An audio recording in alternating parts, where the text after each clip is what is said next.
Firstly, the team at Danos and I would like to welcome you to our first online discussion event, The Lessons of Lockdown for Regulation and Risk, How to Create Efficiencies in the Future. As most of you will know, my name is Katherine and I head up the interim and consulting practices at Danos. I have 20 years experience in the industry, and my practice area mirrors our successful permanent contingency and search business.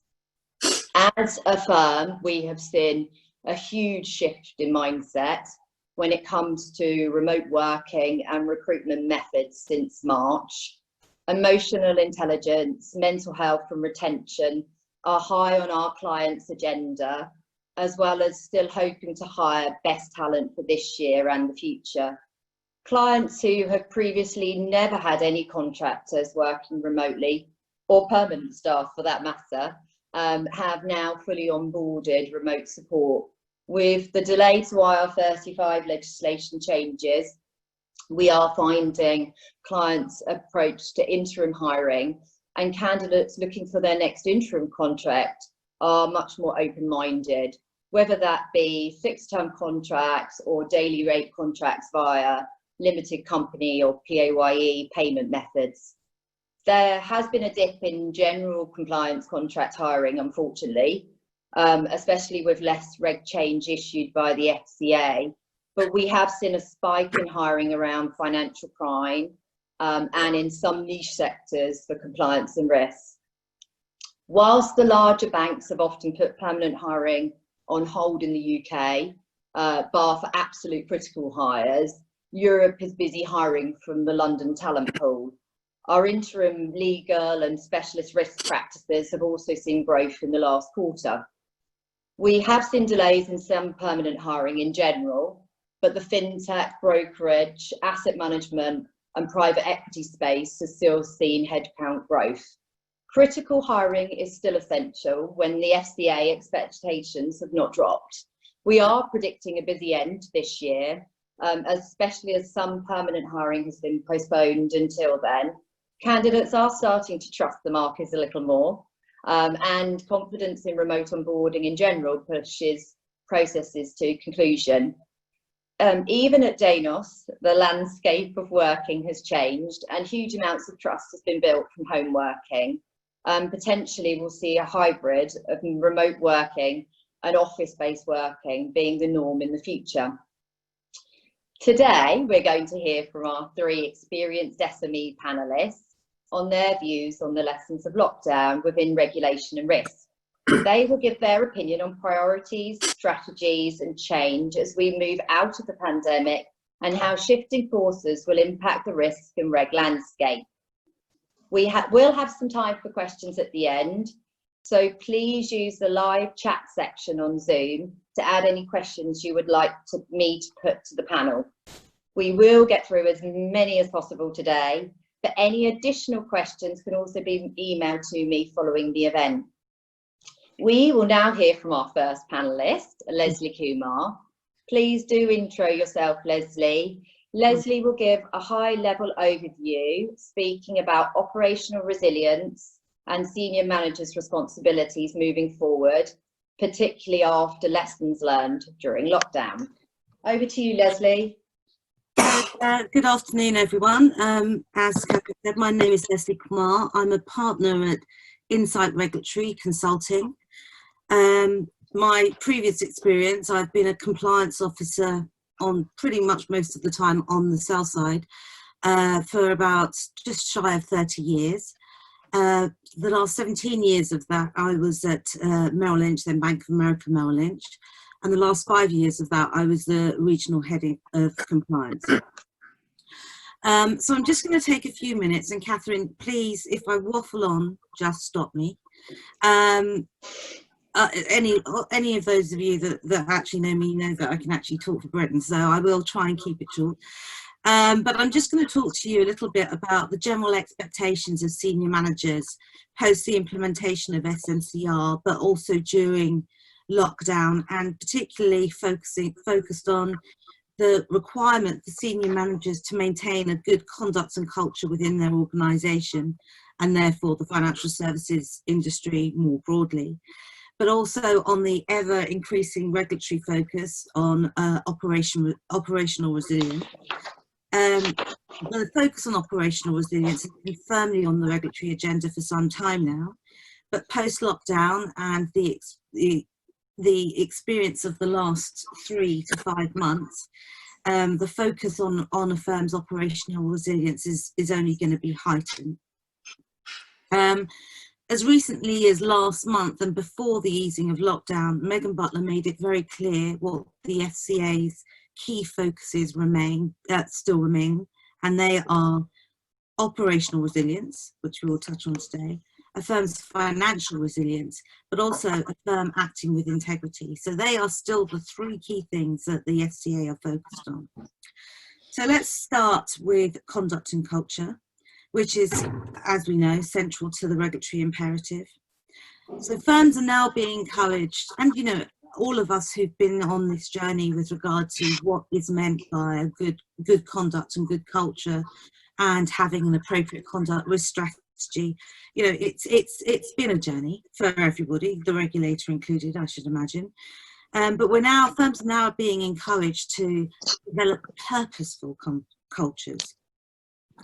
It's generally believed and acknowledged that strong leadership in conjunction with the fundamentals of accountability and responsibility will promote good culture within firms, particularly in times of adversity, which no one could deny we're in at the moment. And to that end, the senior managers regime was introduced for banks and building societies, as we know, in 2016, but for FCA solely regulated firms at the end of last year. And the aim of the regime is to hold senior managers accountable for the activities within their specific control. Typically, during this period of lockdown, working from home has been embraced, and therefore firms' workforces are diffused. So where a workforce is spread out geographically, how are senior managers comfortable, not only that their employees are doing the right thing, but that their employees know exactly what the right thing is and what is expected of them? Because oversight at this point is remote. You know, when you ask a senior manager that question, you hope that the answer is very comfortable.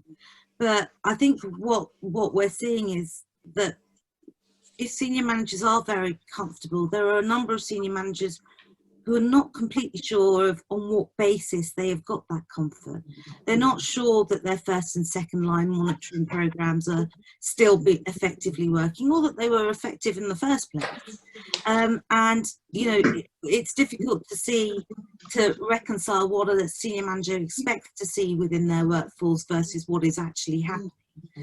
You know, anecdotally, it's become very apparent in a large number of organisations that the decision making and actually the concentration of BAU activities is in a much smaller universe of their employees than they had originally thought, and that obviously will have a knock-on impact in the time of cost cutting, which is undoubtedly here and further will be subsisting over the next year, 2 years, whatever it might be. You know, those sort of things are going to be the things that senior managers are going to take into account.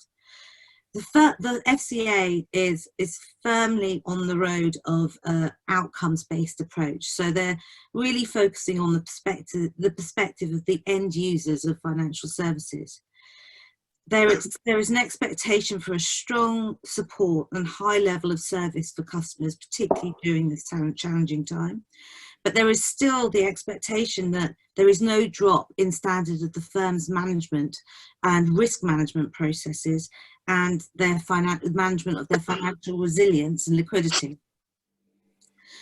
It's clear that this period is going to set the tone for the regulatory focus going forward.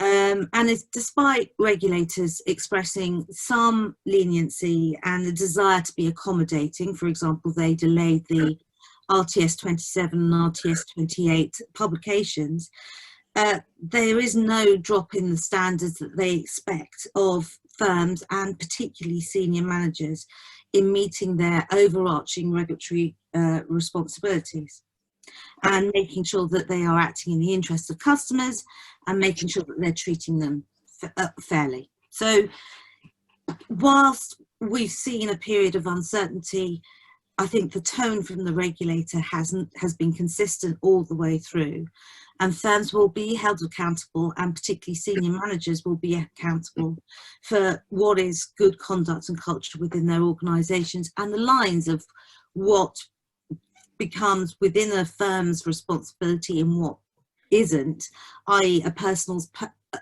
private life versus what they actually do in the workplace. Those lines are becoming more blurred and broader. So if I move briefly on to operational resilience. So in what now seems like a moment of clairvoyance, in July 2018, so 2 years ago, the FCA issued a discussion paper on operational resilience. They then followed up that discussion paper in December last year with a consultation paper. 3 months later, we're all in lockdown, and it becomes more important than ever. And actually, firms are now focused on their operational resilience, their governance, their responsibilities and accountabilities and conduct, and being the driving forces for their day-to-day operations. So whilst we are in a consultation period, if past performance is a guide to future performance, we can be fairly comfortable and certain that actually what the FCA are proposing is what the FCA will go forward with. We all have seen the consultation papers in the last couple of years, and there's been very, very little movement from what has been proposed to what has been put into the policy statement. So we know that the pandemic has probably been the worst and most prolonged operational disruption that we've experienced since probably World War II. But what have we learned from that, and what is it that the FCA expect from us going forward? And we know, just for clarity, operational resilience for these purposes and for the financial sector is the ability to prevent, adapt, respond to, recover and learn from operational disruptions. So there is a general desire to move away from immediate incident responses, but to focus on longer term impacts. And rather than looking at generic systems and controls, which, you know, has been the path we've been on for almost a decade, firms will be required to look at important business services that it provides to customers, and building their operational resilience around those important business services. So the rules will require, or it's anticipated the rules will require, that firms go through an annual process of identifying what their important business services are. And the definition of important business service is quite subjective, really. It's a service that the firm deems that, if it was disrupted, would be most likely to cause intolerable levels of harm to consumers or market integrity. The service by itself should be a separate service, and the customers who use that service should be identifiable, so the impact of a disruption is clear. And it's debatable, but the regulator, and I think quite rightly, has determined that firms are in the best position to determine what their important business services are.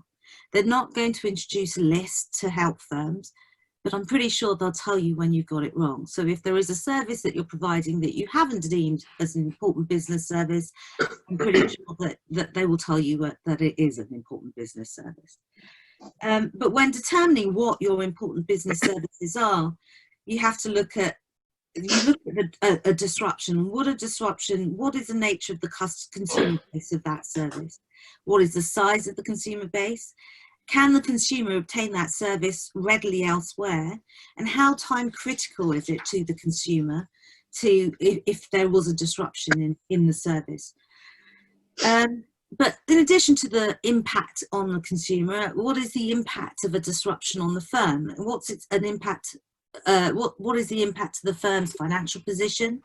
Would it be key? What is the potential for reputational damage? Is the firm liable to legal or regulatory censure? And what are the inherent conduct and market risks within that business service? But overarching, the whole change of direction for the regulator is what would be the impact on the soundness, stability and resilience of the UK financial system.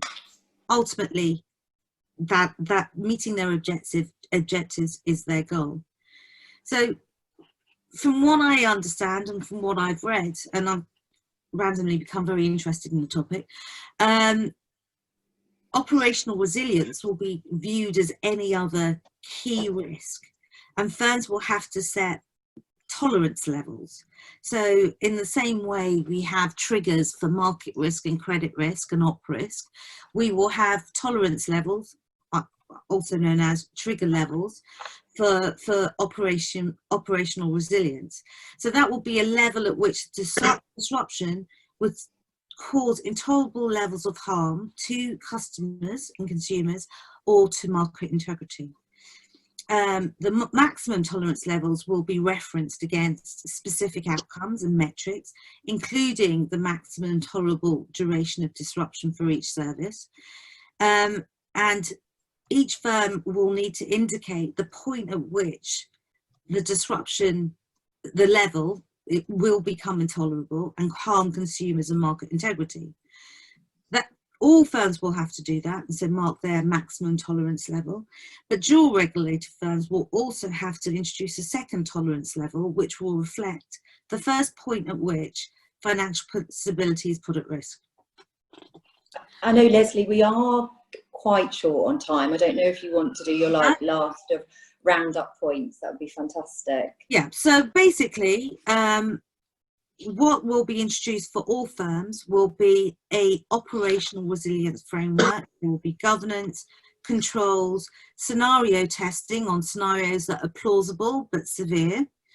So it will be treated in exactly the same as any other risk. And as I say, I do waffle on, so thank you, Katherine. I will stop there. Brilliant, thank you, Lesley. I think moving on to our second panelist, Gary, that probably complements kind of what you've said. So Gary Sloan will now introduce himself and give his insight into building operational resilience from an operational risk framework, governance and controls perspective, and its part in developing efficiencies in the future. So over to you, Gary. Great stuff. Thanks, Katherine, and thanks very much, Lesley. And I'm sure actually I'll kind of touch on some of the points that you've made as well, in terms of kind of bringing these things together. Gary Sloan, I'm an independent consultant currently working with Janus Henderson Investors. They're a global asset management group and offer a range of financial products to individuals, intermediary advisors, and institutional investors globally. And specifically, I'm working with them to enhance their conflicts of interest framework.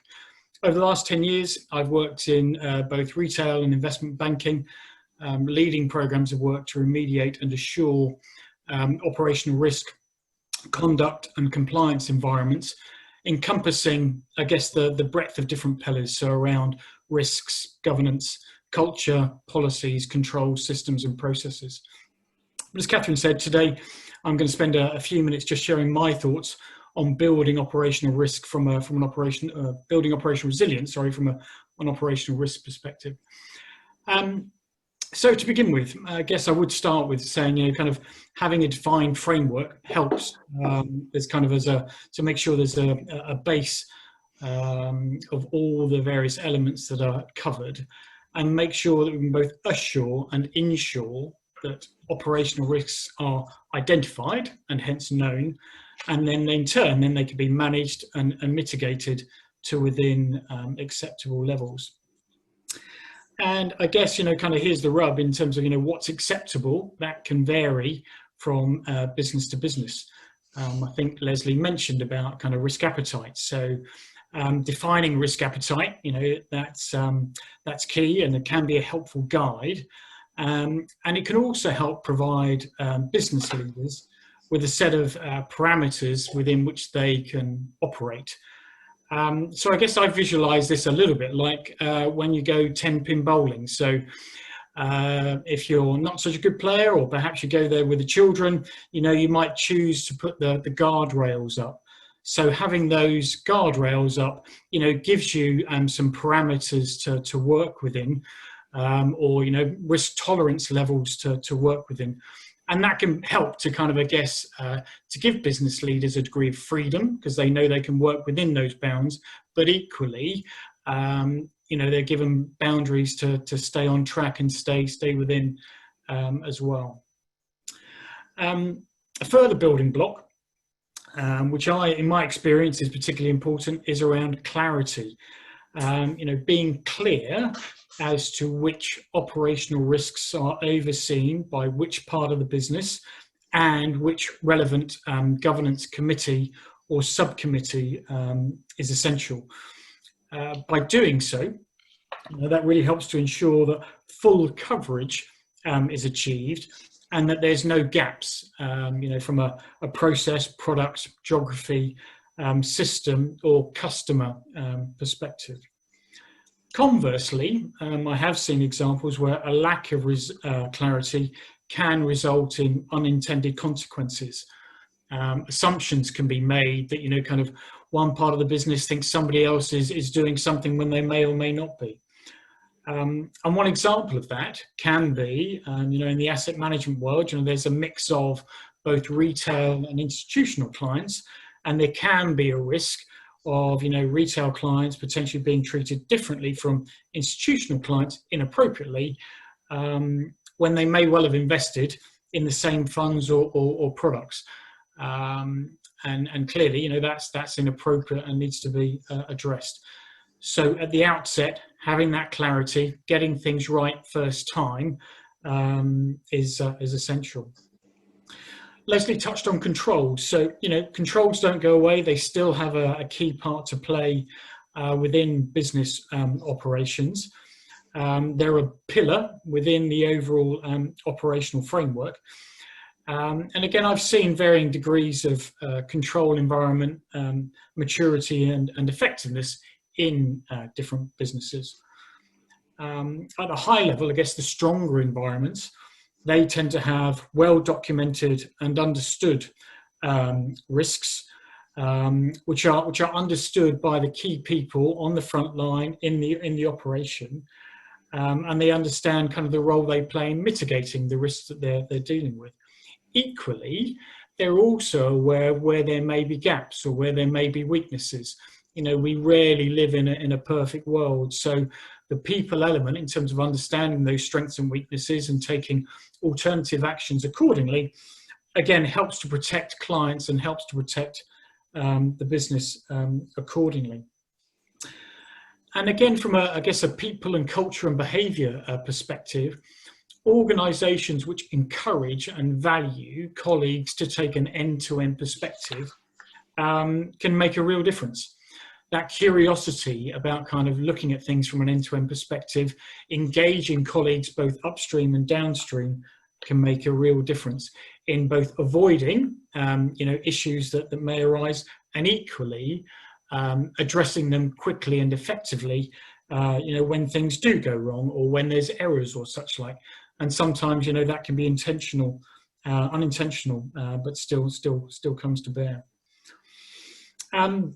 In addition, firms who can understand and make a distinction, recognising that not all controls are made equal, is important.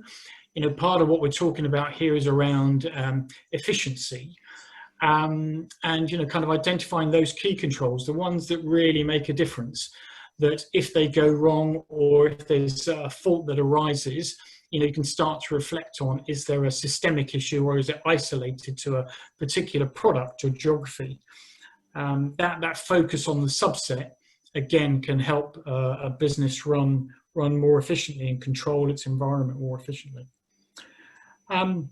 Now let's pivot and talk, I guess, a bit about resilience. So resilience can be developed and built into organizations, of course, in a number of ways. At a high level, organizations which develop operational teams which have both the skill and flexibility to be redeployed to alternative work from their core activity for a period of time can be a real asset in assisting areas where there may be, for example, peaks in volume to aid resilience. I guess we're all reminded of, kind of the recent market volatility where there were high volumes and high demand for transactions, which put, organizations under strain. And that operational flexibility can really help to meet those high volumes and protect clients and protect the operation accordingly. So underpinning this, requires a mature and joined up senior management team who are able to prioritise those resources across the operational landscape within the business. It also requires that culture that I talked about in terms of, the business rewarding staff and encouraging them to be flexible. And it takes up joined up leadership and planning, to do that in a joined up and timely way. And that can then reap rewards in terms of providing that adaptive capability when, for example, market volatility arises, or it could also be driven by, regulatory or remediation needs when other things perhaps take priority and need attention quickly. I know we're quite tight on time, so I wondered if you could just do your last sort of 30 seconds overview. That would be great. Yeah, sure, no problem. So I guess, my concluding point there really is about, kind of one of those guiding principles about people over process. It's a balance of having a framework that works. It's about making sure that kind of, we're encouraging people to work in a proactive, engaged and curious manner. And that, again, can lead to, providing a greater level of operational resilience. Thanks, Katherine. Thank you, Gary, for those insights, really useful. Now, last but not least, we will hear from our third panellist, John Davison. Please introduce yourself, John. John's going to give his insight into the 3 greatest regulatory concerns in the market and strategies that may need to be adopted as lockdown eases. And then we'll go on to the quick Q&A session. Katherine, thanks very much. By way of a very brief background for people on the call who don't know me, my name is John Davison. I've worked in compliance and risk leadership roles for about 20 to 25 years now, and I've done a host of different things. So head of conduct risk, head of compliance, head of operational risk, worked as a regulator, generally for big banking institutions. I spent most of my career in RBS, but I've also worked as a consultant as a regulator. So I have a very broad background, and what I want to talk about today will be, I guess, things that have resonated to me in conversations I've had with clients over the course of the last 2 or 3 months, some of which are longer term challenges for the industry, but actually have really exercised people right now. I'm going to touch on some of the things that the previous speakers have talked about, but I want to make this as practical as possible. And I'm also aware that there'll be very different types of firms represented on this call. So hopefully there'll be food for thought for everybody. Hopefully there'll be something in it for everybody. And either you'll listen to some of the things I say and say, we've got those same challenges, that's quite interesting. Or you'll look at what I've got to say and think, well, actually, we're on top of all this stuff. In which case, well done you, you're probably ahead of the game. So I'm going to look I'm going to slightly tweak what Katherine said. I'm going to talk about 4 things, not 3. I'm going to sneak a 4th one in there, but I promise not to go over 7 minutes. I'm going to look at the effectiveness and efficiency of the 4 areas I'm talking about. Now, I want to cover both because in the current climate, it's very easy for us all to get very, very tactical about things. Strategies go out the window and we all go through tactical fix after tactical fix to get through the current climate, which is probably right and proper. But people can do a lot of things today that they can then take the opportunity to make their longer term strategic processes more effective. So I want people to think about what they're doing today and whether or not the things they're doing can last longer term, rather than purely actually be things that will last them for the next 2 or 3 months. So the medium term for me is important. But the 4 topics I'm going to touch on, I'm going to focus a little bit on governance. which will overlap a little bit with the previous speakers, but hopefully with a slightly different lens. I'm going to touch a little bit on financial crime. I'm then going to move on to market abuse and do a very wrap up on product management. So the first thing that when we got into lockdown that people talked to me about that were causing them concerns was governance. And really there were three issues to that. Number one, it was hard to deliver governance at a distance. Number two, it was hard to deliver governance with the speed that management needed it to deliver. More meetings, more focus, just more governance because of the situation. And thirdly, it was hard for people to deliver the rigor. And when we look back into that, I think that for me, there are three root causes for that. I think as an industry, we have overcomplicated much of our governance. I'm sure many people on this call will have been through big ticket remediations before and may have gone through what I've gone through, which is the general response to any remediation project is train a bunch of people, write a bunch of policies, add a few controls and add a few more layers of governance. And what people have found is it's virtually impossible to get the right information to the top of the business because there are so many different layers of governance and so many people responsible in silos for other parts of governance that interact where they don't realize it interacts with other people. So complexity is one, silo mentality is another. And when people are at a distance, then actually silos are very much augmented. And the third one, which worries me more than any actually, and if anyone has ever heard me talk before, I talk about this a lot, is poor data. And I'm talking about non-financial data. So for me, data is pretty much fundamental. And if I was working in a bank right now, and not as a consultant, I would spend a lot of time focusing on the information that I'm providing to management. So far too commonly, we still see board reports and we still see information provided to senior management that I would consider is information for noting. It's not decision-making information. It's actually information that says, we had 3 issues, we've fixed them. We've got a red regulatory change, we're fixing it. And the amount of times I've sat in on board meetings or advised clients preparing for board meetings where the response from a compliance or risk function is, oh, it's what the board wants. Well, that was fine 10, 15 years ago. But actually, when we think about what Lesley said at the beginning, when we think about senior managers, it's all very well to have in place, your succession plans and your documents and your role descriptions. But actually, how to as compliance and risk professionals, how do we help your managers discharge these responsibilities? And what is fundamental to that is 2 things. It's having the correct data, number one. It's understanding what that data is. And then the third one is actually being able to get that information and have the difficult conversations with members of management around what that data is saying. And a really classic example that I actually went through many years ago is something simple as customer complaints. So a business was reporting green to its board for customer complaints because they were only measuring specific regulatory timeline as defined in the FCA rulebook. They weren't actually considering the way in which complaints were actually handled and the way in which actually customers were being engaged in terms of response to their complaint. So the board was getting green every month because they were sending responses out on time and closing on time. Nobody was actually looking at the fairness element of it. So the firm was in enforcement, the board were actually being reported green. And that's very simply because the quality of the data was poor and there was a significant amount of information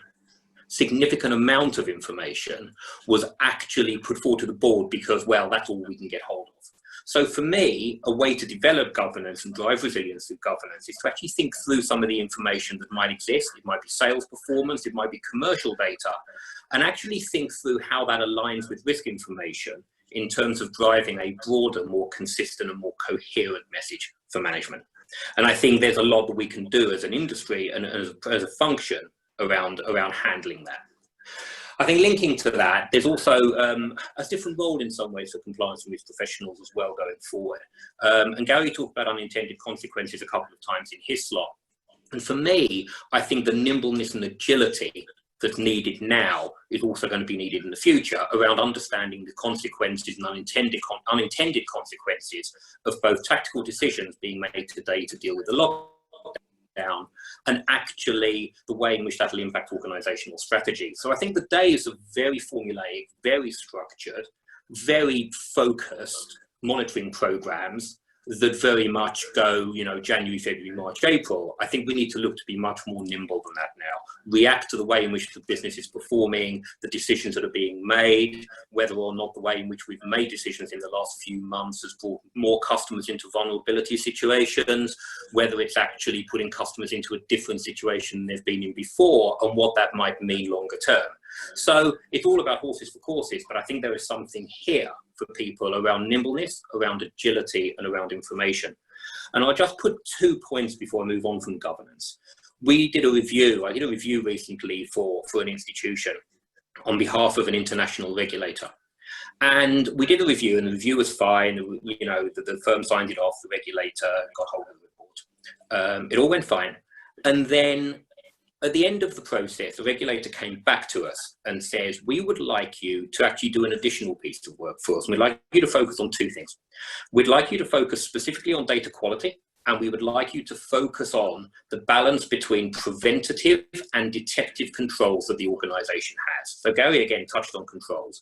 And it was the first time I'd heard a regulator actually say, can you comment specifically on preventative versus detective controls and on data quality, and give us a view on the way in which that firm has implemented those and considered those. And I think that's an interesting way to actually look at moving forward. So in terms of a couple of things that follow on from governance, and a couple of specific areas I've been to events on recently, one of the challenges I see in industries around the role of supervisors in first line of defense. I think supervisors right now are particularly challenged around actually doing their line management responsibilities, their QA responsibilities, and their educational responsibilities. So as a second line person, I'd be very interested to figure out how I could support my supervisor in first line. And I think the second thing for me is collaboration is absolutely fundamental. Both collaboration between first and second line of defense, without, of course, compromising independence, but collaboration, making sure roles and responsibilities are in the right place, and then actually between the different parts of the risk community and the regulatory community as well. So, you know, do compliance and operational risk work together in a way that provides coherence across second line? And if the question in your business is, I'm not sure, then I think for me, that is something that can drive efficiency going forward. Moving on very briefly to the second point that links very much to the collaboration. So the regulators are talking more about financial crime independence, and in the spirit of doing more with less, which is the world we're in now, for me, there is a great opportunity to spend some time when we can get to it to look to how better we can align different components of financial crime. So I still hear quite often from organizations, oh no, that's the ABC team, or oh no, that's a KYC community, or no, I do sanctions, not onboarding. And I think whether or not it's borne out in practice or not, actually for me, I think there is still some demystifying of silos that we can go through across the financial crime space, even if that is to actually look at information as more of a broad community and actually think through what that information is telling us around controls in first line of defense, or which parts of the business look exposed, or which parts of the business look like they're under pressure. So whilst that's a slower burn potentially, and it's not something you click your fingers and just fix, actually, I think there is an opportunity to demystify silos, particularly there, whether it's cyber, fraud, AML, sanctions, ABC, and actually try and figure out how that information and how some of the root cause issues that are coming out may have relevance and resonance to other parts of the financial crime community. My third one that might be slightly specific, so apologies if this doesn't resonate with you specifically, is the focus of regulators are putting on surveillance in the market abuse space. So anybody who's working in the trading environment, for me, that's another big ticket area that actually is borne out to be much more of concern actually when people are working at a distance. So you hear all over, you know, Instagram and LinkedIn and various websites how easy it is for criminals, or much easier it is for criminals now, and how hard it is for line managers to know what their people are doing. Well, that's fine, and people can address those tactically. But I think there's a long way for us to go as an industry in terms of getting trade surveillance right. Whether that's actually pure surveillance itself, whether it's handling false positives coming out of surveillance, or whether it's linking surveillance with other parts of the end-to-end trading process. So for me, surveillance is an area that needs a lot of work. I think it's going to be an area of significant focus. I think at the moment we see a lot of really good practices in it, but we also see quite a lot of complacency in it as well. So complacency around, oh, we always get 1,000 false positives a month and they're never an issue, so we just tick them off. And that comes back to the role of supervisors. They have a huge amount to do, and I think the pressure they face to handle a myriad of day-to-day responsibilities, I think is an area that I would certainly be looking at in terms of providing that necessary support and guidance. I know that we're quite tight on time, so I don't know if you want to go on to your fourth. Yep, I'm about to. That'd be amazing. Thank you, John. And finally, we all know that we all have product governance arrangements. It's my fourth point. But product governance is generally, for me, being very, very heavily focused around the initial launch of products. Million sign-offs, lots of processes, lots of reporting. But products behave very differently in different market conditions, and we're now in a very different market conditions. So the one thing I would be saying to people, you know, people will have been through a lot of this product stuff if they had to implement MiFID II a few years ago. But what I would be saying now, another area of focus, would be if you are involved in product management, I think using, back to where I started with non-financial data, using data to understand product performance so that reviews of products can be done on a more event-driven and data-driven basis rather than purely on formulaic annual or biannual basis, I think is going to be particularly important, because I think we'll see a different behaviour in products going forward over the next couple of years as the landscape we work in is different. So Katherine, that's a very quick whistle-stop run through a whole bunch of things, deliberately thrown in a few slightly controversial comments there just to get people thinking and to create a bit of a debate. And thank you, John. We appreciate your kind of input.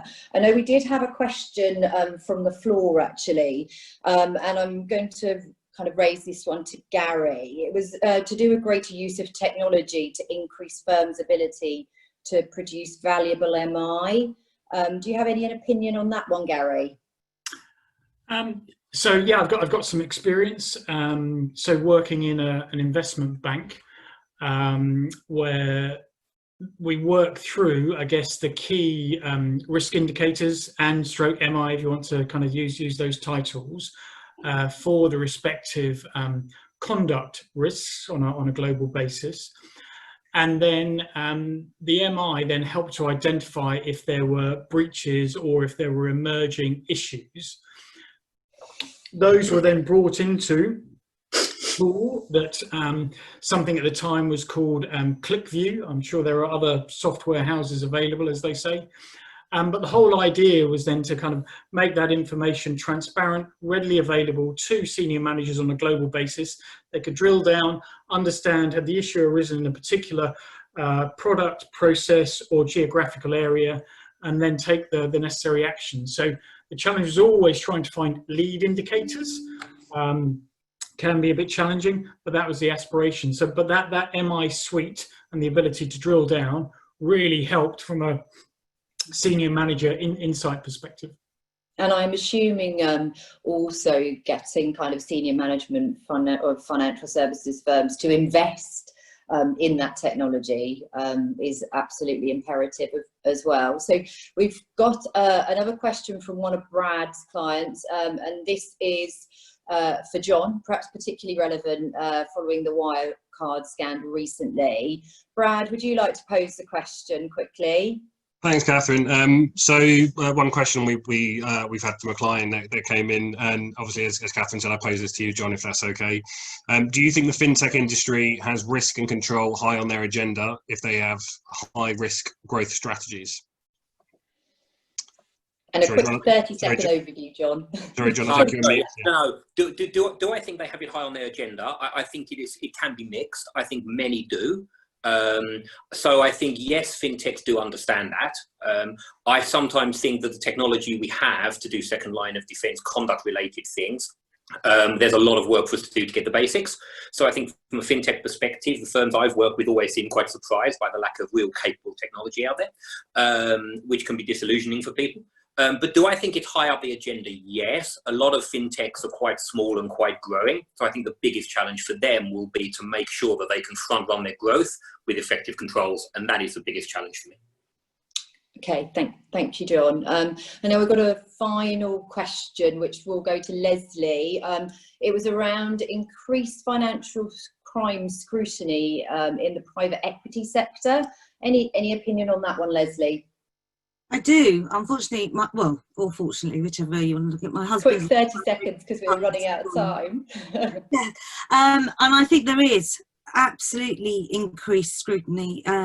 Private equity particularly has been a bit of a closed shop for many, many years. They are now acting in much more of a mainstream world where the regulatory expectations on them are becoming much, much more transparent and requiring them to be transparent. So I do think there is an increase in the private equity world to standardise their approach to regulation.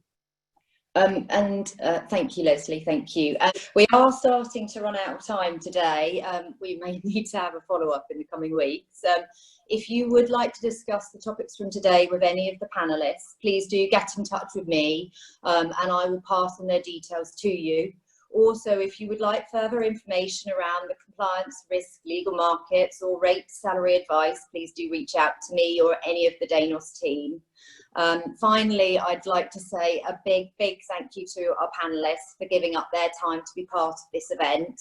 We found their insights really useful, and we'd also like to say a special thank you to all of you for joining us. At Danos, we're always striving for the best, whether that be from a customer service or a shortlist perspective, and we're very grateful for the loyalty that clients we partner with have shown during this time and over the years. We hope you found the discussion useful, and we look forward to welcoming you back in the future.